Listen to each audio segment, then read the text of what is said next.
ንስሑ ማለት ተጸጸቱ፣ ተመለሱ፣ ተው፣ የምታደርጉትን ስራ ሁሉ ተው ማለት ነው።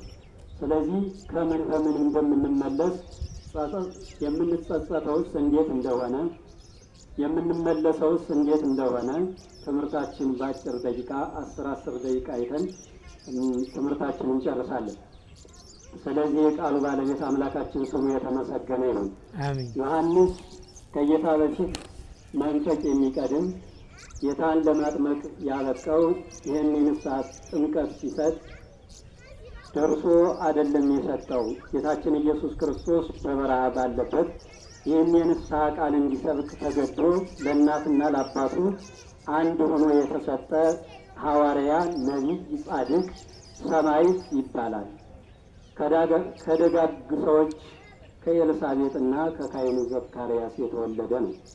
ስለዚህ ዮሐንስ የሚለው ለእናትና ለአባቱ ደስታ ሆኖ ስለተሰጠ ፍጹም ደስታ፣ ርኅራኄ ወሳይል፣ ፍስሐ ወሐሴት የሚል ትርጓሜ አባቶቻችን ሰጥተው ቤተ ክርስቲያንም እያመሰገነች ቤተ ክርስቲያን ስትገለገልበት እኛም ስንማርበት እንኖራለን። ይህንን ቃል ሲናገር በመጀመሪያ ጌታችን ኢየሱስ ክርስቶስ ከዚህ ዓለም በመምጣቱ አስቀድሞ መንፈቅ አስቀድሞ ተናግሮታል። ይህን ቃል ከገዳም ወጥቶ ነው የተናገረው። ዮሐንስ የነበረበት በገዳም ነበር። እንዴት በገዳም ይቀመጣል ትሉኝ እንደሆነ ዮሐንስ ጌታችን ኢየሱስ ክርስቶስ ተወልዶ ሄሮድስ ጌታን በሚያስገድልበት ሊያስገድል ባስፈለገው ጊዜ ወደ ግብፅ ሲሰደድ ስደታቸውን ከድንግል ማርያም ከእናቱ ጋራ ከዮሴፍ ከሰሎሜ ጋር ስደታቸውን በሚቀጥሉበት ጊዜ መንገድ ላይ ከካህኑ ዘካርያስ ቤት አርፈው ነበር።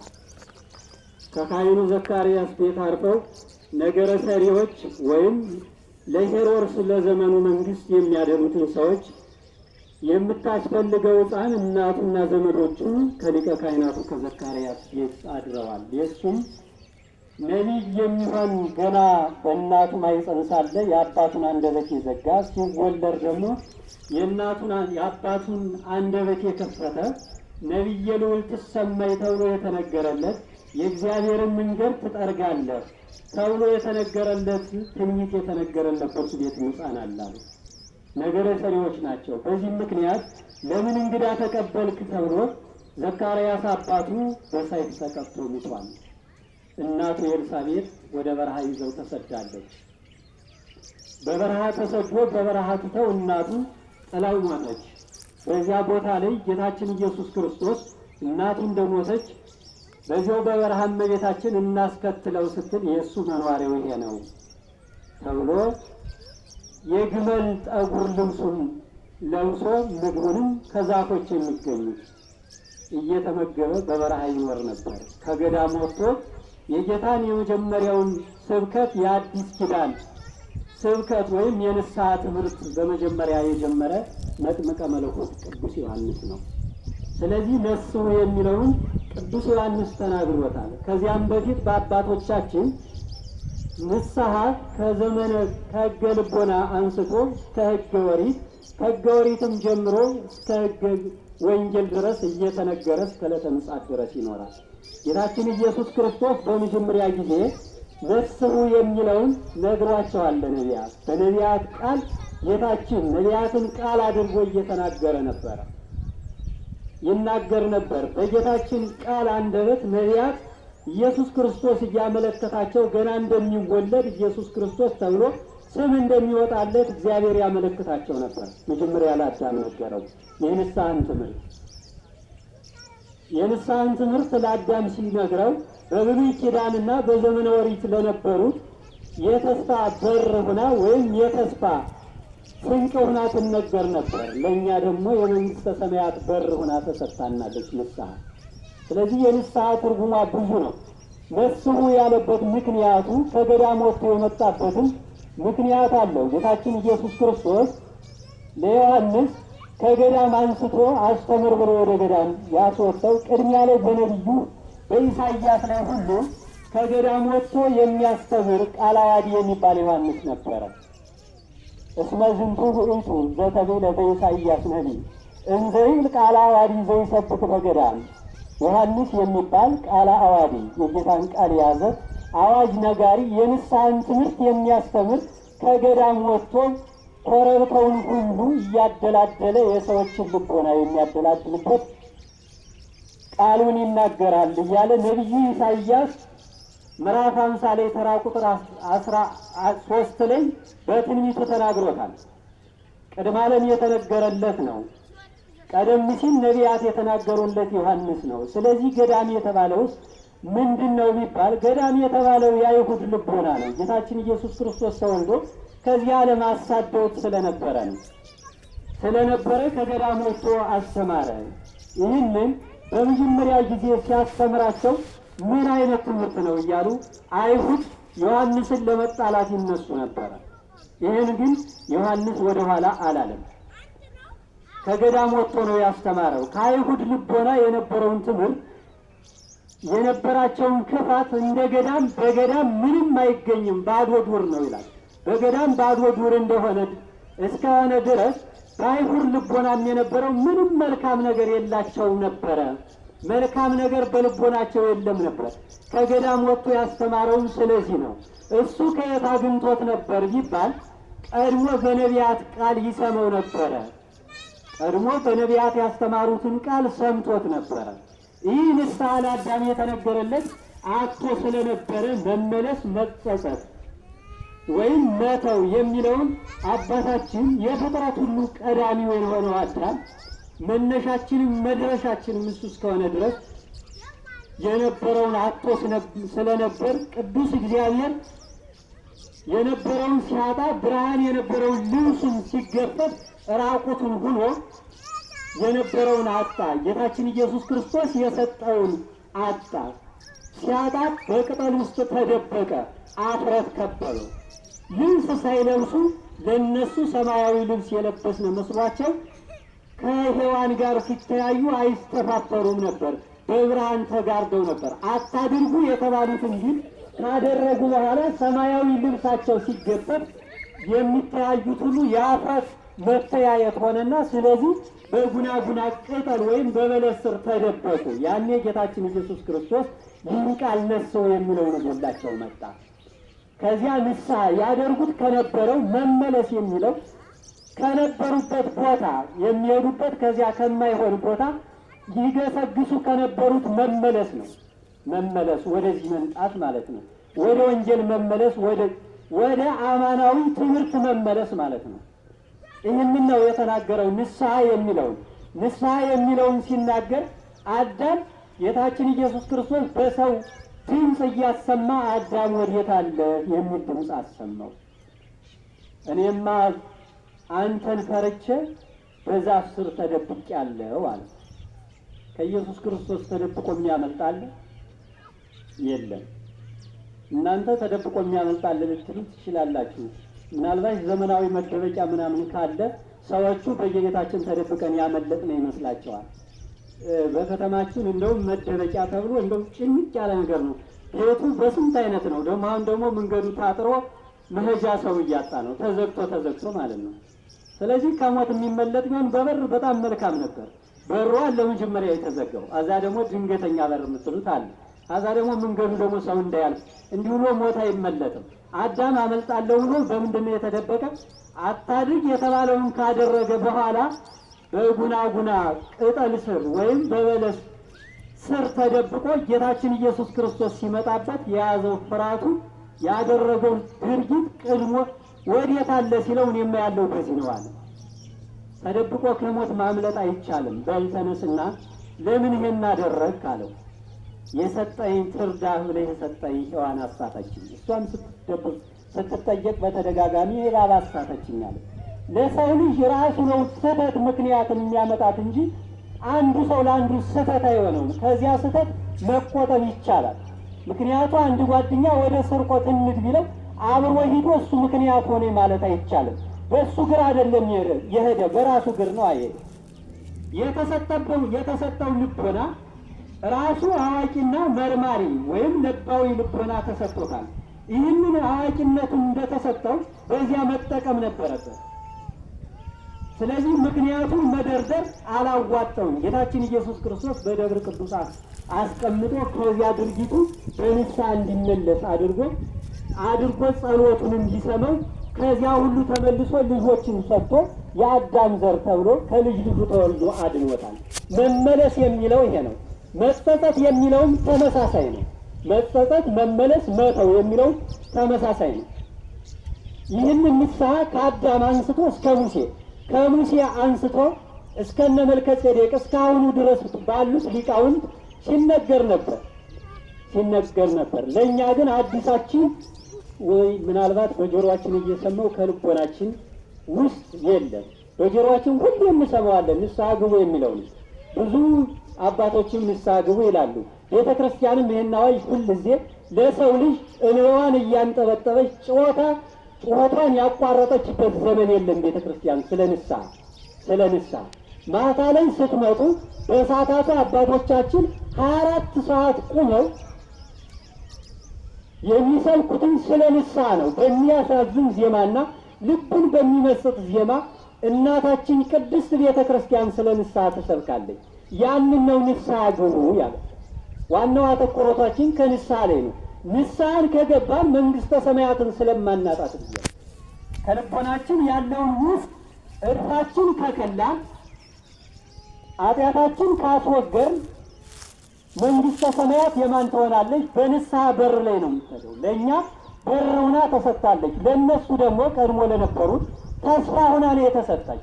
ከተስፋና ከሚሰጠው ነገር ተስፋ ሆኖ ከሚነገረው ተስፋ አለ ከሚባለውና በዓይን አይቶ በእጅ ተቀብሎ ከቤቱ ማስቀመጥ የትኛው ይሻላል?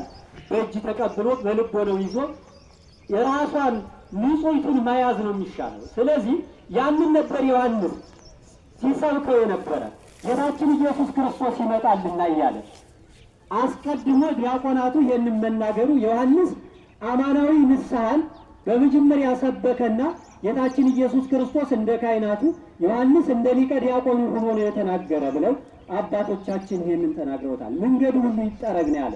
መንገድ የተባለው የሰው ልቦና ነው።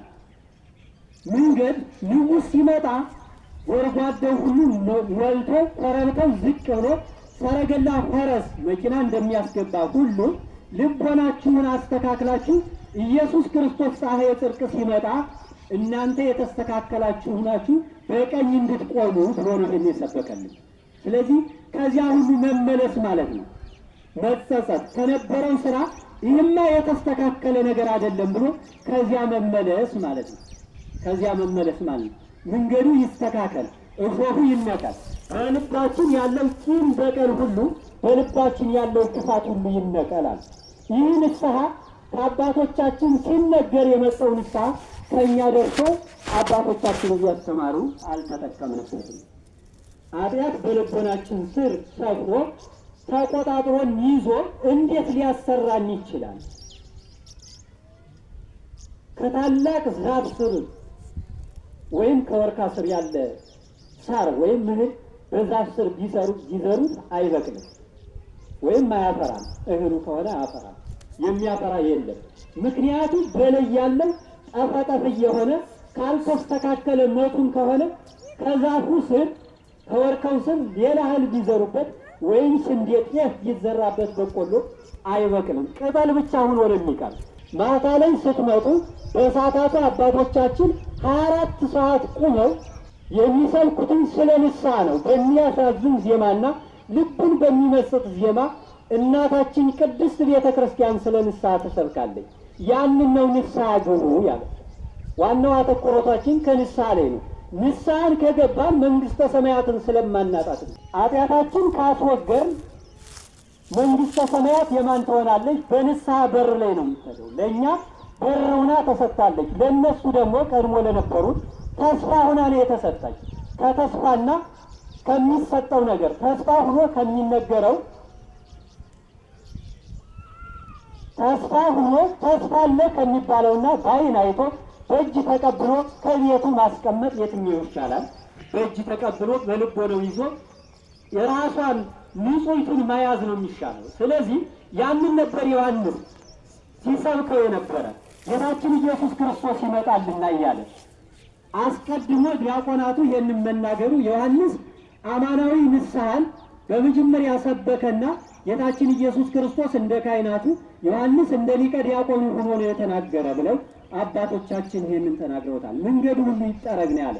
መንገድ የተባለው የሰው ልቦና ነው። መንገድ ንጉሥ ሲመጣ ጎርጓዳው ሁሉ ሞልቶ ኮረብታው ዝቅ ብሎ ሰረገላ ፈረስ መኪና እንደሚያስገባ ሁሉ ልቦናችሁን አስተካክላችሁ ኢየሱስ ክርስቶስ ፀሐየ ጽድቅ ሲመጣ እናንተ የተስተካከላችሁ ናችሁ በቀኝ እንድትቆሙ ብሎ ነው የሰበከልን። ስለዚህ ከዚያ ሁሉ መመለስ ማለት ነው፣ መጸጸት ከነበረው ስራ ይህማ የተስተካከለ ነገር አይደለም ብሎ ከዚያ መመለስ ማለት ነው። ከዚያ መመለስ ማለት ነው። መንገዱ ይስተካከል፣ እሾሁ ይነቀል፣ በልባችን ያለው ቂም በቀል ሁሉ በልባችን ያለው ክፋት ሁሉ ይነቀላል።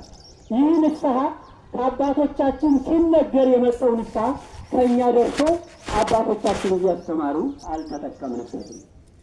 ኃጢአት በልቦናችን ስር ሰፍሮ ተቆጣጥሮን ይዞ እንዴት ሊያሰራን ይችላል?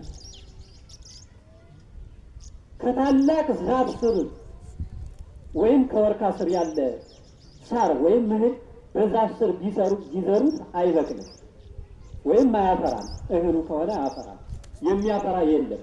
ምክንያቱም በላይ ያለው ጠፈጠፍ እየሆነ ካልተስተካከለ ሞቱን ከሆነ ከዛፉ ስር ከወርካው ስር ሌላ እህል ቢዘሩበት ወይም ስንዴ፣ ጤፍ ቢዘራበት በቆሎ አይበቅልም፣ ቅጠል ብቻ ሆኖ ነው የሚቀር።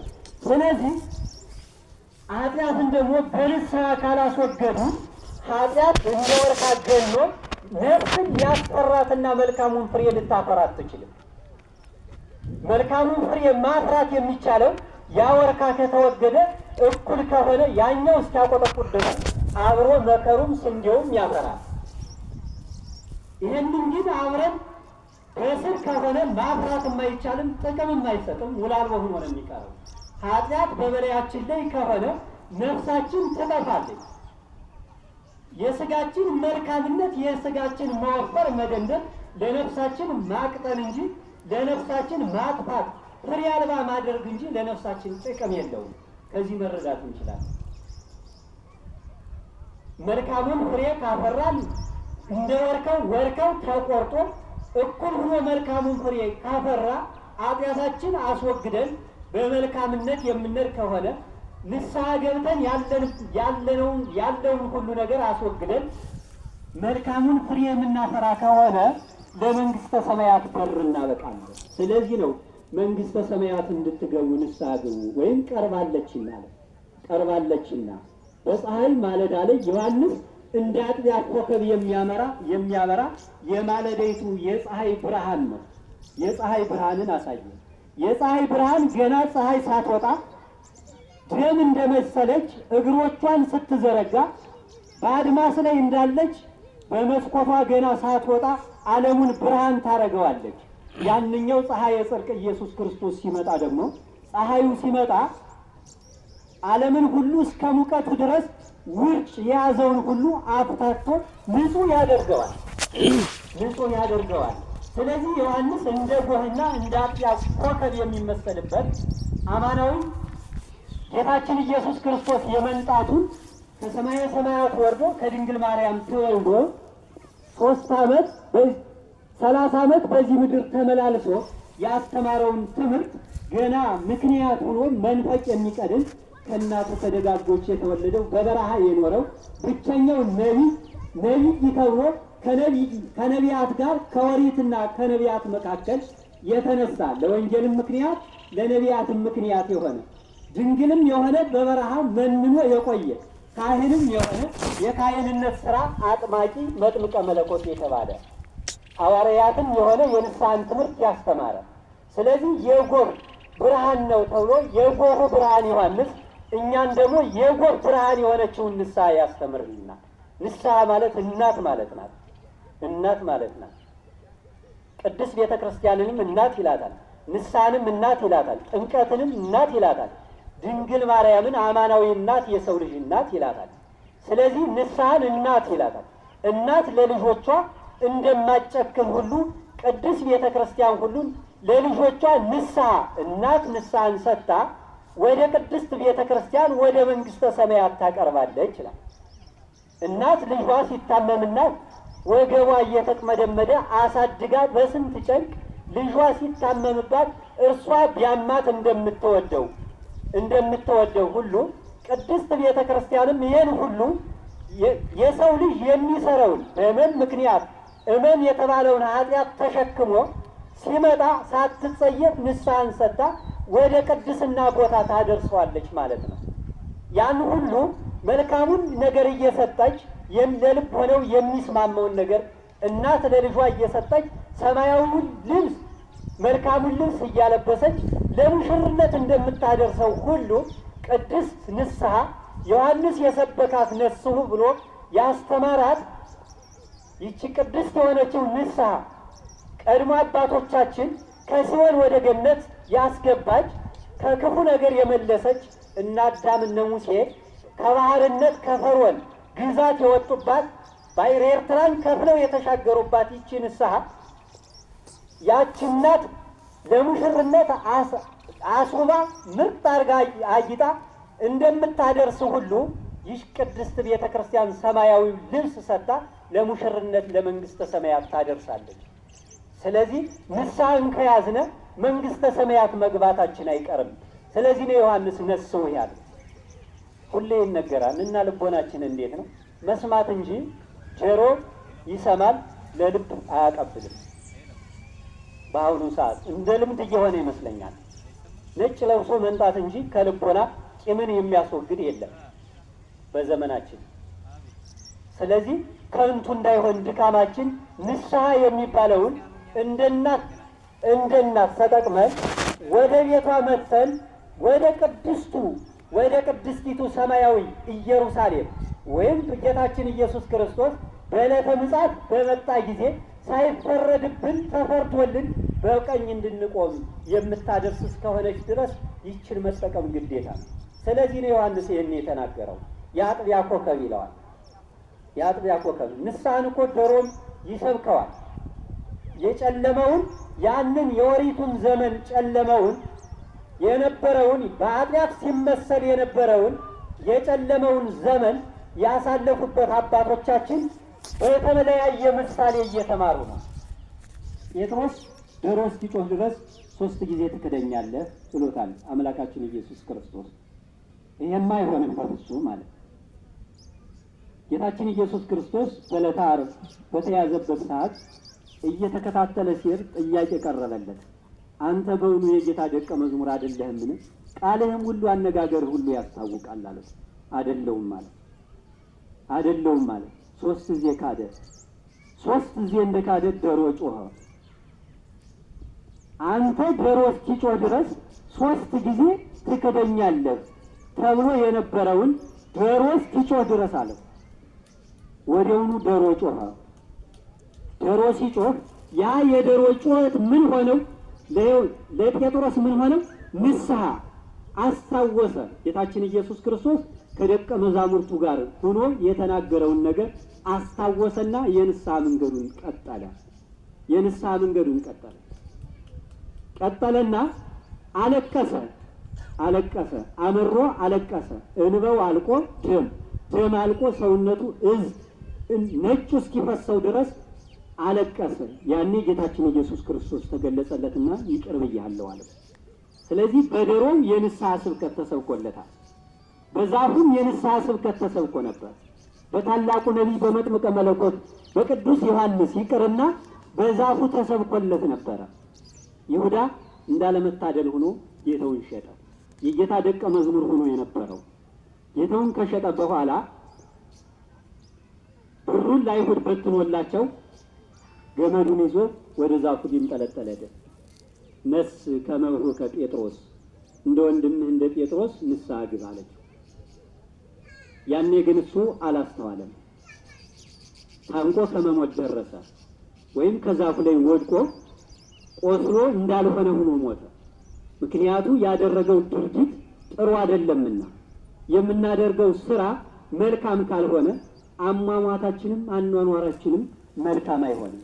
ስለዚህ ነው ዮሐንስ የንስሐን ትምህርት በመጀመሪያ የሰበከ የአይሁድ ልቦና ደንድኖ ስለነበር በገዳም የተመሰለው ምንም እንደማይበቅልበት የአውሬና የእንስሳት መዋያ የሳርና የእንጨት የእሾህ መብቀያ የሆነው ጫካው ለዮሐንስ ሲያፈራለት የነበረው ዛፍ ተመስሎ በክፉ ተመስሎባቸዋል። ለክፉዎች የእናንተም ከጫካ ወጥቶ ያስተማራችሁ ዮሐንስ የእናንተ ልቦና እሾህ ክፋትን የበቀለበት ነው።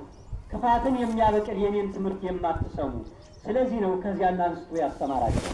ዮሐንስ የመጀመሪያችን